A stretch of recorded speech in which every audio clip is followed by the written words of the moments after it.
नमस्कार प्यारे साथियों। तो साथियों, हम देख रहे थे जो राजस्थान की पशु परिचर भर्ती है। क्या ये राजस्थान की पशु परिचर भर्ती कब है? 1 दिसंबर को है साथियों। उससे संबंधित कुछ महत्वपूर्ण इंपोर्टेंट क्वेश्चन देख रहे थे साथियों। तो आज हम देखेंगे साइंस से संबंधित। किससे संबंधित? हमारा टॉपिक दूसरा चल रहा था, लेकिन हम साइंस से संबंधित इंपोर्टेंट क्वेश्चन देख रहे थे साथियों। आज देखेंगे साथियों, क्योंकि इंपोर्टेंट क्वेश्चन है सारे, और साइंस आपके बीच में बहुत ज्यादा आने वाले हैं। ओके, शुरू करते हैं। शुरू करने से पहले आप छोटी सी रिक्वेस्ट के साथ एग्जाम हिस्ट्री चैनल सब्सक्राइब जरूर कर लीजिएगा, क्योंकि पशु परिचय की भर्ती की एग्जाम तैयारी बहुत तरीके से आपको इसी चैनल पर करवाई जाएगी। तो शुरू करते हैं। पहला क्वेश्चन है कि पशु कल्याण पखवाड़ा कौन से माह में मनाए जाते हैं? पशु से संबंधित क्वेश्चन आएंगे सारे। पशु कल्याण पखवाड़ा होता है कौन से महीने में मनाया जाता है साथियों? तो जनवरी को मना। अब देखो सर, 1 जनवरी नहीं, आपको एक पॉइंट दिए गए हैं, यानी कि 1 जनवरी नहीं मनाया जाता, ओनली फॉर जनवरी को मनाया जाता है। कब मनाया जाता है? जनवरी को मनाया जाता है क्वेश्चन। अगला है कि पशुपालन विभाग का विभागाध्यक्ष कौन होता है? यानी कि जो पशुपालन का विभाग का जो अध्यक्ष होता है सारे, वो कौन होता है? निदेशक होता है, आयुक्त होता है, आयुक्त संयुक्त निदेशक होता है, या फिर शासन सचिव होता है सारे? उसका नाम हो जाएगा निदेशक। कौन है? निदेशक हो जाएगा कौन? विभागाध्यक्ष निदेशक। क्लियर हुआ? अगला तीसरा क्वेश्चन है साथियों कि राजस्थान में पशुपालन विभागों को कितने क्षेत्रों में विभाजित किया गया है? क्या है? राजस्थान में पशुपालन विभागों को कितने क्षेत्र हैं उसमें विभाजित किया गया है? 5, 6, 7 या फिर 8? तो उसको किया गया है साथियों 7 में। कितने? 7 क्षेत्रों में उसको विभाजित किया गया है साथियों। क्लियर हुआ? यदि किसी प्रश्न का आंसर आपको गलत लगे तो मुझे कमेंट बॉक्स में जरूर बताना साथियों। चौथा प्रश्न है कि पशुपालन विभाग की राज्य स्तरीय पशु रोग निदान प्रयोगशाला कहाँ स्थित है? पालन विभाग की जो राज्य स्तर की पशु रोग निदान प्रयोगशाला, यानी किसी पशु के किसी प्रकार की बहुत बड़ी बीमारी हो जाती है, तो उसका रोग यानी किसी भी प्रकार के रोग होता है, निदान यानी कि उसका निर्वहन करने के लिए प्रयोगशाला कहाँ पर बनाई गई है साथियों? वो बनाई गई है जयपुर में। कहाँ पर? जयपुर में इस प्रयोगशाला बनाई गई है साथियों। इंपोर्टेंट क्वेश्चन है सारे, याद रखना है। अगला है आपके सामने की पशु प्रबंधन एवं प्रशिक्षण संस्थान कहाँ स्थित है? क्या है? पशु प्रबंधन एवं प्रशिक्षण संस्थान कहाँ पर स्थित है साथ? तो वो हो जाएगा जयपुर में। क्योंकि जयपुर में स्थित हो जाएगा, क्योंकि साथ ही पशु से संबंधित जो भी चीजें प्रबंधन प्रेक्षण केंद्र है वो जयपुर में स्थित है सारे। जयपुर, एक तो जयपुर इंपोर्टेंट है और एक बीकानेर इंपोर्टेंट है साथ। क्लियर हुआ? अगला है कि पशुपालक प्रशिक्षण संस्थान कहाँ स्थित है? अब देखो देखो, पशुपालक प्रशिक्षण संस्थान कहाँ पर स्थित? बहुत सारे क्या करके आएंगे? जयपुर करके आएंगे, क्योंकि सर ने बताया है कि इससे संबंधित सारे जयपुर में जाए। तो ये जरूरी नहीं है कि सारी सारी चीजें जयपुर में ही हो, जोधपुर में भी हो सकती है। इसका आंसर हो सकता है जयपुर। क्लियर हुआ? अगला क्वेश्चन है कि राज्य पशु पोषाहार संस्थान कहाँ पर स्थित है मेरे प्यारे साथियों? के राज्य पशु पोषाहार, यानी कि राज्य में राजस्थान में जो भी पशु के पोषाहार पर, जैसे कांकड़ा हो गया, कल हो गया, बल्ली हो गया, इस प्रकार की जो भी चीजें होती है वो कहाँ पर स्थित है, कहाँ पर बनती है? तो वो बनती है साथियों जोधपुर में। कहाँ पर बनती है? जोधपुर में बनती है पहले साथी। अगला क्वेश्चन है 8 नंबर का कि राजस्थान राज्य पशु चिकित्सा परिषद कहाँ पर स्थित है?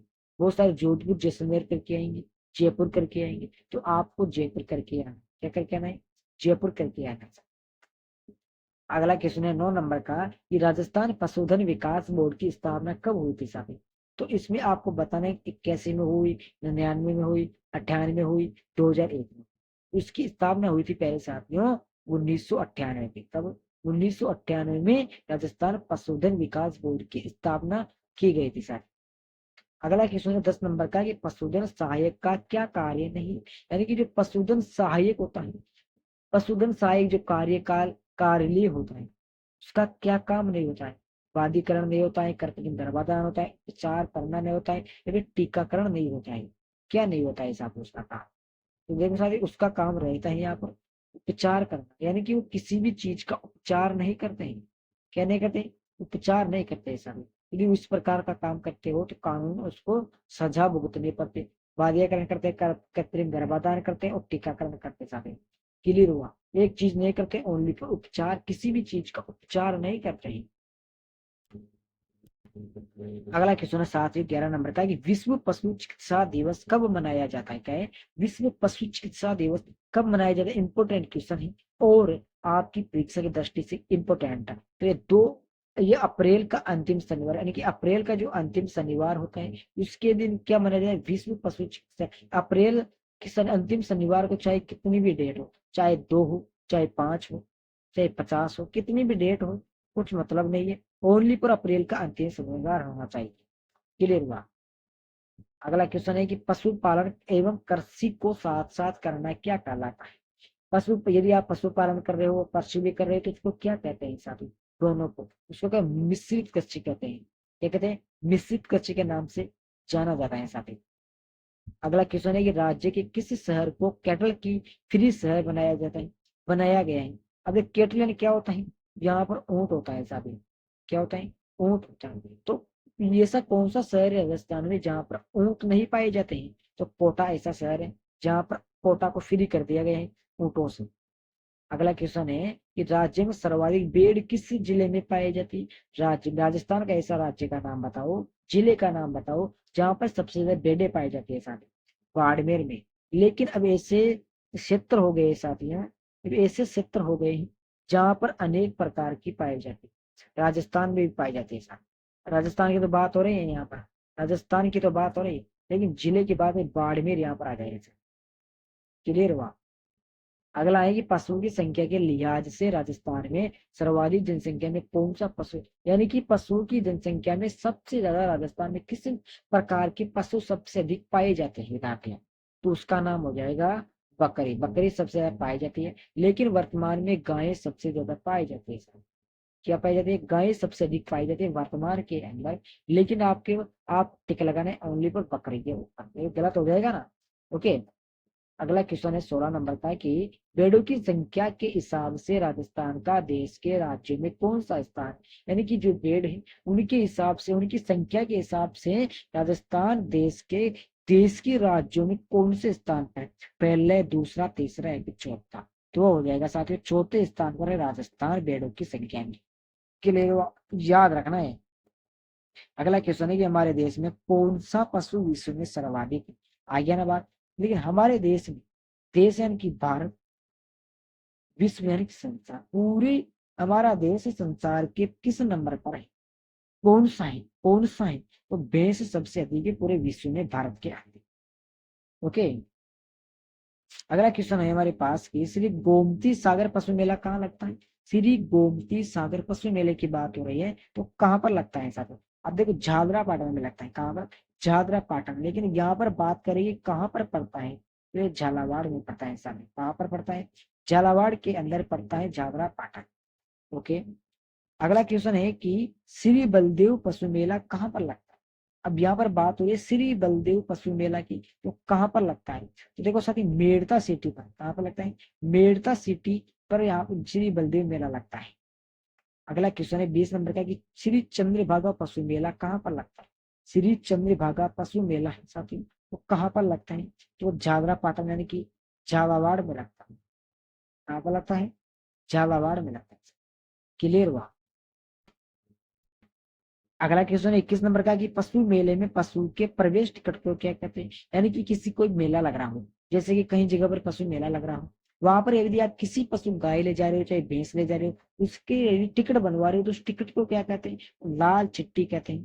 क्या कहते हैं, लाल चिट्ठी कहते हैं। और एक चीज और बात बताओ आप, पीली चिट्ठी। आप सोचोगे पीली चिट्ठी लगाते हैं कानों में, उसको क्या कहते हैं, तो उसको क्या कहते हैं, तो उसको वो कहते हैं, क्या कहते हैं, बीमा कहते हैं। यानी कि इस चीज का बीमा हो चुका है, इसलिए यदि वो किसी प्रकार की हानि के अंदर, यदि आपकी किसी दुर्घटना के अंदर वो मर जाती है तो आपको उसका बीमा मिलता है। यदि आपने 20 लाख का किया हो तो 20 लाख मिलता है, लेकिन इतने का नहीं होता है, लगभग 1 लाख से लेकर 2 लाख तक उसका बीमा होता है, जिससे आपको मिल जाता है। 50,000 रुपए मिलते हैं साथ ही उसके। करवाया करो आप भी। अगला क्वेश्चन है 22 नंबर का है कि तिलवाड़ा में कौन सा मेला लगता है। ये दिलवाड़ा नहीं है, यहाँ पर तिलवाड़ा है, तो वहां पर लगता है मल्लीनाथ पशु मेला। कौन सा लगता है, मल्लीनाथ का पशु मेला लगता है ऐसा है। ओके। अगला क्वेश्चन है कि जयपुर में लूनियावास किस लिए प्रसिद्ध है। जयपुर में लूनियावास मेला लगता है तो किस लिए प्रसिद्ध है, वो घोड़ों का मेला है। घोड़ों का नहीं, गधों का मेला, ऐसा है, गधों का मेला है, इसलिए वो लोग जयपुर में लगता है लूनियावास का। अगला है कि 20वीं पशु गणना के अनुसार राजस्थान में गौवंश कितना है। यानी कि 1 करोड़ है, 2 करोड़ है, 1.39 करोड़ है, या फिर 1.5 करोड़। इसका मतलब समझ रहे हो ना, 1.50 करोड़। ये बहुत सारे साथीगण नहीं समझते हैं, कमेंट बॉक्स में करते हैं कि सर इसका क्या होगा। तो इसका हो जाएगा साथियों 1.39 करोड़। कितना है? गोवंश राजस्थान में 1.39 करोड़ ही रह गए हैं साथियों। ओके, आए ना समझ? गलत हो गया क्या? गलत है यहाँ पर, ये थोड़ी हो जाएगा। सही है, सही है सर। अगला क्वेश्चन है 25 नंबर का कि राजस्थान ने 20वीं पशु गणना के अनुसार सबसे ज्यादा गोवंश वाला जिला कौन? राजस्थान में जो 20वीं पशु गणना हुई थी साथी, उसमें सबसे ज्यादा गोवंश वाला जिला, यानी कि सबसे ज्यादा गोवंश कौन से जिले के अंदर पाया जाता है, उसका नाम है बीकानेर। क्या हो जाएगा? बीकानेर में सबसे ज्यादा गोवंश पाया जाता है साथी। अगला क्वेश्चन है कि राजस्थान में पशु गणना कितने वर्षों में आयोजित की जाती है? आप देखो साथी, बहुत इंपॉर्टेंट क्वेश्चन। आप सभी को पता है कि जो मानव की जनगणना है वो 10 साल के अंदर होती है, लेकिन आपको ये भी पता रहना चाहिए जो पशु जनगणना है वो कितने साल के अंदर होती है। वो सारी करके देंगे 10 वर्ष, 7 वर्ष में होती है, 5 वर्ष में होती है, 10 वर्ष में होती है, फिर 3 वर्ष में होती है। तो वो होती है 5 वर्ष में। ओके, मानव की तो होती है 5 वर्ष में, और पशु की होती है, मानव की 10 वर्ष में और इसकी 5 वर्ष में। क्लियर? 5 वर्ष का अंतर रहेगा। ओके, अगला क्वेश्चन है 27 नंबर का कि राजस्थान संपूर्ण देश में दुग्ध उत्पादन की दृष्टि से प्रथम स्थान पर वर्ष रहा, यानी कि राजस्थान संपूर्ण पूरे देश में, भारत देश में दूध के उत्पादन करने में प्रथम स्थान पर कौन से सन में था साथियों? तो वो था मेरे प्यारे साथियों 2021-22 में। 2021-22 में। अभी शायद तीसरे नंबर पे चल रहा है शायद राजस्थान। ओके, अगला है कि अंडा उत्पादन की दृष्टि में कौन सा राज्य प्रथम स्थान पर आता है? देखो सर, राजस्थान की बात नहीं हो रही यहाँ पर। कहने का मतलब राजस्थान की बात नहीं हुई है कि राजस्थान इस बात की जिला विला राज्य प्रथम पूछ रहा है, तो राज्य से संबंधित क्वेश्चन पूछ रहे हैं ना, तो यहाँ पर राजस्थान के बारे में संबंधित चीजें देख रहे हैं, तो राजस्थान आ जाएगा इसके अंदर। तो हो जाएगा राजस्थान। ओके, बहुत सारे तुक्का लगा के सोचेंगे कि राजस्थान होगा, लेकिन इसमें राजस्थान नहीं होगा पहले साथ में। क्या नहीं होगा? राजस्थान नहीं होगा, इसमें हो जाएगा मेरे पहले साथियों। कौन सा है? 28 नंबर पे है ना ये, तो इसमें आंध्र प्रदेश हो जाएगा। आंध्र प्रदेश, यानी कि अंडा उत्पादन की दृष्टि से सबसे नंबर पे आंध्र प्रदेश है साथी। क्लियर हुआ? अगला 29 नंबर क्वेश्चन है, भारत में ऊन उत्पादन के हिसाब से राजस्थान का स्थान पूछ रहा है। भारत में ऊन के उत्पादन की बात हो रही है ना, तो राजस्थान कौन से स्थान पर है पहले साथी? तो वो हो जाएगा प्रथम पर। प्रथम, क्योंकि यहाँ पर क्या क्या पाई जाती है? यहाँ पर ऊंट से प्राप्त होती है, ऊंट से नहीं होती है, यहाँ पर भेड़ से प्राप्त होती है, और भेड़ सबसे अधिक राजस्थान के अंदर पाई जाती है साथी। क्लियर हुआ? इंपोर्टेंट क्वेश्चन है सारे। अगला क्वेश्चन है कि राजस्थान जीडीपी में पशुपालन का कितना योगदान है? राजस्थान जीडीपी में पशुपालन का कितना योगदान है? तो कितना है पहले साथ? तो वो हो जाएगा मेरे विद्यार्थियों 10%। कितना हो जाएगा? 10%। देखो साथियों, मेरा काम भी तैयारी करवाना, आपका काम है तैयारी करना। क्योंकि कितना अंतर हो गया ना, तैयारी करवाना और करना। ओके, इस प्रकार से आप प्रश्नों को देखोगे अच्छे तरीके से आप कर सकते हो साथियों। देखो सर 31 नंबर क्वेश्चन है, देखो सर 50 क्वेश्चन है पूरे। क्योंकि 50 क्वेश्चन है, पूरे 100 क्वेश्चन बताऊंगा वो साइंस से संबंधित। इसमें से बाहर कुछ नहीं आएगा, इससे अंदर इसके अंदर आएगा, इससे बाहर कुछ नहीं आएगा साथियों। क्या पूछ रहा है कि मिल्क रिकॉर्डिंग कितने दिन तक चलता है? यानी कि जो मिल्क यानी कि जो दूध का रिकॉर्ड करते हैं वो कितने दिन तक चलता है? कितने दिन तक चलता है? तो 300 दिनों तक चलता है। 300 दिनों का अर्थ समझ लो ना, एक महीने में कितने वो होते हैं महीने? एक महीने में कितने होते हैं? ये 90 दिन होते हैं। निब्बे निब्बे 180 हो गया। क्लियर हुआ? निब्बे जोड़े 9 का 9, 9 दूनी 18, 9 से 27, 3 महीने। 3 महीने तो 270 हो चुके थे। ओके, 270 30 जोड़ो तो कितना? 4 महीने चलता है। मिल्क रिकॉर्डिंग का मतलब समझ रहे हो ना, यानी कि जो आपकी गाय भैंस है कितने दूध देती है? 4 महीने देती है। क्या देती है? बहुत सारे देती है। ओके, अगला क्वेश्चन है कि राष्ट्रीय दुग्ध दिवस कब मनाया जाता है? जो राष्ट्र यानी कि पूरे राष्ट्र का जो दूध का दिवस होता है वो कब मनाया जाता है पहले साथ में? तो वो मनाया जाता है 26 नवंबर को। कब मनाया जाता है पहले साथ में? 26 नवंबर को राष्ट्रीय दुग्ध दिवस के रूप में मनाया जाता है। अगला क्वेश्चन है 33 नंबर का कि गाय के दूध में लगभग कितने प्रतिशत पानी होता है। गाय के दूध में सबसे ज्यादा दूध होता है, लेकिन कितने प्रतिशत होता है, दूध थोड़ी उतना होता है। गाय के दूध में लगभग कितने प्रतिशत पानी होता है। देखिए सबसे ज्यादा, अब आपसे यहाँ पर एक चीज और पूछ सकता है, क्या पूछ सकते हैं कि सबसे ज्यादा दूध, सबसे ज्यादा पानी किसके दूध में होता है, तो गाय के दूध में होता है। सर कितना बोला, 87%। 87% सबसे ज्यादा गाय के दूध में वाटर होता है मेरे प्यारे साथियों। अगला है कि कामधेनु डेयरी योजनाओं की बैंक ऋण कितने प्रतिशत है। यानी कि यदि किसी कामधेनु, यानी कि मतलब दूध देने योग्य, दूध दे रही हमारी गाय है, तो उस पे हमें ब्याज, ब्याज तोड़ना होगा, इसका ऋण, लोन, तो लोन कितने प्रतिशत तक ले सकते हैं, कितने प्रतिशत ले सकते हैं साथियों, तो उस पर ले सकते हैं पहले साथियों, हम ले सकते हैं 90% तक ले सकते हैं, 90%। कामधेनु डेयरी योजनाओं की बैंक ऋण कितने प्रतिशत है, 90% है। क्लियर हुआ। अगला है कि मशीन द्वारा दूध निकालने के लिए कितने मिमी पारे का प्रेस उपयुक्त होता है। मशीन द्वारा दूध निकालना, देख सकते बहुत सारे राज्यों में निकाल, बहुत सारे देशों के अंदर निकालते हैं और राज्यों में भी निकालते हैं सर, लेकिन हमारे राजस्थान राज्य में अभी तक लगभग मेरे हिसाब से तो कोई निकालता नहीं। क्लियर हुआ, वही हाथों से निकालते हैं।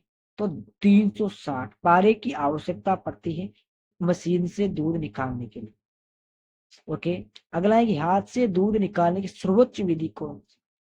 हाथ से दूध, दूध निकालने की विधि को क्या कहते हैं, इस प्रकार से भी पूछ लिया जा सकता है क्वेश्चन। जिसे कहते हैं पूर्ण हस्तधोन है, यानी कि अपना दोनों हाथों से उसके थनों को धोते हैं। साथ ही अच्छी प्रकार से अपनी मम्मी को, पापा को देखा करो। अगला है कि भैंसों में दूध उत्पादन किस ब्यात में सर्वाधिक होता है। यानी कि अपनी भैंस होती है उसमें सबसे ज्यादा दूध कौन सी ब्यात में, यानी कि जब एक पहलून में होती है, एक दूजुन में होती है, एक तीजुन में होती है, तो वह होती है तीसरे से लेकर चौथे ब्याज तक अच्छी प्रकार से दूध देती है साथी। यदि आपकी भैंस पहलून यानी कि पहला ब्याई है, तो कितना दूध देगी, लगभग 3 लीटर दूध देगी, 2 लीटर मान लो आप। अरे यार, यदि आपकी भैंस है पहले भी आई तो वो 2.5 लीटर दूध देगी। दूसरी है तो 3 लीटर तक दे देगी साथी। तीसरी है तो 4 लीटर देगी। इस प्रकार से बढ़ता जाता है प्यारे साथ। अगला क्वेश्चन है कि किस पशु को कठिन दूध देने वाला कहा जाता है। ऐसा कौन सा पशु है जिसमें, जिसको दूध निकालने में सबसे कठिनाई होती है साथी, तो उसका नाम है भैंस। भैंस तोड़ना होगा यार, भैंस में तो ज्यादा नहीं लगता है टाइम, सबसे ज्यादा गाय में लगता है मेरे को। गाय में इतना लगता है कि उसमें सबसे पहले जेवड़े से उसको टांगों को बांधो, वो दूध निकालो। लेकिन भैंस है तो भैंस, यदि किसी को गलत लगे तो मुझे बताना, क्योंकि यार निकल जाते हैं कभी कभी। अगला है कि किस पशु का दूध सर्वत्र काल सर्वाधिक होता है। स, किस पशु का दूध सर्वत्र, क्या यहाँ पर क्या लिखा हुआ है समझ में नहीं आ रहा यार। काल सर्वाधिक होता है, 39 एक आंसर हो जाएगा, चौथा ऊंट। ओके। अगला क्वेश्चन है कि बकरी का दूध सर्वत्र काल होता है, तो कितने दिनों तक सर्वत्र काल होता है साथियों। इसका आंसर 200 से 284 दिन। ओके, तो पूरे क्वेश्चन हो चुके 40। अब 10 क्वेश्चन और बचे हैं बाकी। 21 नंबर का क्वेश्चन है साथियों कि निम्न में से भारत में गाय की सबसे भारी नस्ल कौन सी। निम्न में से भारत, अब देखो साथ गाय भी अनेक प्रकार की नस्लें की होती है। ये आप देख, गिर हो गए, नागौरी हो गए, सहीवाल हो गए, कांकरे हो गए, और काली गाय को क्या कहते हैं, उस प्रकार की हो गई जो जकरी क्या कहते हैं उसको, वो अलग प्रकार के अलग है। निम्न में से भारत में गाय की सबसे भारी नस्ल, वो भारी से भारी नस्ल, तो वो होती है जाके कांकरेज। कांकरेज कमी पाई जाती है, गिर सबसे अधिक पाई जाती है। एक जर्सी भी होती है साथ ही, जर्सी का दूध खारा खारा सा लगता है। पता नहीं आप क्या समझे, कुछ अलग भी समझ सकते हो आप, कुछ समझ मुझे पता है क्या समझ रहे हो। अगला क्वेश्चन है कि मालवी गाय मुख्य रूप से राजस्थान के किस जिले में मुख्य प्रमुखता पाई जाती है। अब देखो साथियों, यहाँ पर एक चीज है मालवी, तो क्या है, ये नस्ल है, नस्ल के बारे में बातचीत हो रही है ना यहाँ पर। ओके, तो मालवी गाय मुख्य रूप से राजस्थान के किस जिले में प्रमुखता यानी कि अच्छी प्रकार की पाई जाती है। कोटा, चित्तौड़गढ़, बारां, झालावाड़, तो वो पाई जाती है झालावाड़। कहाँ पर, झालावाड़। अगला क्वेश्चन है साथियों 43 नंबर का है कि राजस्थान में किस गाय का औसत दूध उत्पादन सबसे अधिक होता है। इस गाय की नस्ल बताओ जिसमें अच्छी प्रकार का दूध होता है। लगभग कितने प्रकार कितना होता है, लगभग होना चाहिए उसका दूध है 2 से लेकर 3 उतना। ये गाय की यदि किसी गाय में 2 से 3 लीटर का दूध पाया जाता है तो औसत अच्छे प्रकार की नस्ल है वो, तो पाया जाता है साथियों साहिवाल। साहिवाल ऐसी नस्ल है जिसमें 2 से लेकर 3 लीटर दूध अच्छे प्रकार से पाया जाता है। अगला कि विश्व में सबसे ज्यादा दूध उत्पादन किस नस्ल की गाय का है। विश्व पूरे जितना भी पूरा ब्रह्मांड ब्रह्मांड में संसार मानो संसार है उसमें सबसे ज्यादा दूध उत्पादन कौन सी गाय देती कौन सी नस्ल देती है, तो वो देती है पहले साथ में होल्स्टीन फ्रीजियन। कितनी खतरनाक नस्ल है पहले साथ में होल्स्टीन फ्रीजियन। ये नस्ल है पूरे विश्व में सब अधिक दूध। देखो सर लगभग मेरे हिसाब से ये राजस्थान के अंदर तो मैंने सुना भी नहीं है नाम और देखा भी नहीं। यदि आपने सुना हो तो कमेंट बॉक्स में जरूर बताना। अगला है कि भारतवर्ष में गायों की सबसे भारी नस्ल पर, भारतवर्ष में कहने का भारत में गायों की सबसे भारी नस्ल पाई जाती है। अब देखो तो राजस्थान की बात है साइकिल आ गई और भारत में बात करें तो भारत के अंदर पाई जाती है कांकरेज। अरे यार राजस्थान में भी कांकरेज पाई जाती है यार, क्लियर हुआ, ध्यान लगा करो। अगला है कि राठी नस्ल की गौवंश किस क्षेत्र में पाई जाती है, कौन से जिले में पाई जाती है, इस प्रकार से पूछा जा सकता है। वो बीकानेर जिले में पाई जाती है, क्लियर हुआ। अगला क्वेश्चन है साथियों कि भारत में सबसे भारी नस्ल की भैंस कौन। गाय की बात हुई कांकरेज हो गई, अब नस्ल भाई भैंस की बात हुई, वो पाई जाती है जफरावती जाफराबादी। देखो सर मुर्रा भैंस सुना है और किसी भैंस के बारे में नहीं सुना, मुर्रा सुना है ओनली फॉर, शायद गिर में भी होती है भैंस है। अगला क्वेश्चन है कि जाफराबादी भैंस कहाँ ज्यादा पाई जाती है, जाफराबादी भैंस कौन से जिले में भी पाई जाती है ताकि राज्य की बात हो राज्य में पाई जाता है। ओके, अब यहाँ पर एक चीज हो सकती है कि छापरावादी भैंस होती है वो कौन से राज्य में सबसे अधिक पाई जाती है। कंफ्यूज हो जाओगे यार कौन सी पाई जाती है, तो वो पाई जाती है गुजरात राज्य। गुजरात राज्य में जाफराबादी भैंस सबसे अधिक पाई जाती है। अगला क्वेश्चन है कि भारतवर्ष में भैंसों की सबसे प्रचलित नस्ल है, यानी प्रचलित का मतलब समझ रही हो ना, प्रचलित का मतलब फेमस प्रसिद्ध, तो सबसे ज्यादा कौन सी प्रसिद्ध है मेरे हिसाब से, तो वो हो जाएगा पहले मुर्रा। मुर्रा सबसे अधिक पाई जाती है साथ में, राजस्थान में भी पाई जाती है और भारत में भी सबसे अधिक पाई जाती है साथ में। अगला लास्ट क्वेश्चन है 50 नंबर का आज का कि किसके दूध में सर्वाधिक वसा पाई जाती है। वसा वसा से क्या होता है व्यक्ति, वसा यदि किसी व्यक्ति में सबसे अधिक वसा की मात्रा है तो समझ जाना कि वह फूला वाला व्यक्ति है। फूला फला व्यक्ति का मतलब होता है कि वसा से सबसे अधिक पाई जाती है, तो उसका उत्तर हो जाएगा भैंस में सबसे अधिक वसा, क्योंकि सबसे मोटी भी होती है ना यार वो, बहुत सारी मोटी होती है जिसमें कैल्शियम वसा ही कमी होती है सारी। इस प्रकार सारे पूरे 50 क्वेश्चन कंप्लीट हो चुके हैं। कल 40 क्वेश्चन देखेंगे। 90 क्वेश्चन के बाद यदि आपका नाम बता जाए तो मुझे मेरा नाम बदल देना। क्लियर हुआ। यदि क्लास अच्छी लगी तो लाइक करना, शेयर करना, कमेंट करना, चैनल को सब्सक्राइब करना है। जय हिंद, जय भारत।